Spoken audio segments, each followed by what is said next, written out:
Hello, friends. Welcome to Creative Medicine. In this lecture, we will learn about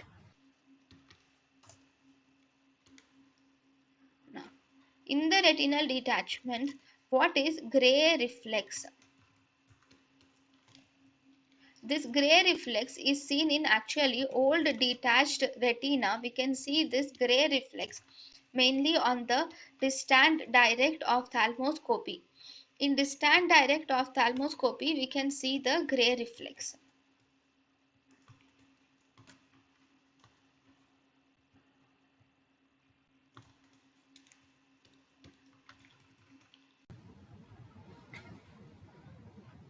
thank you and thank you for watching.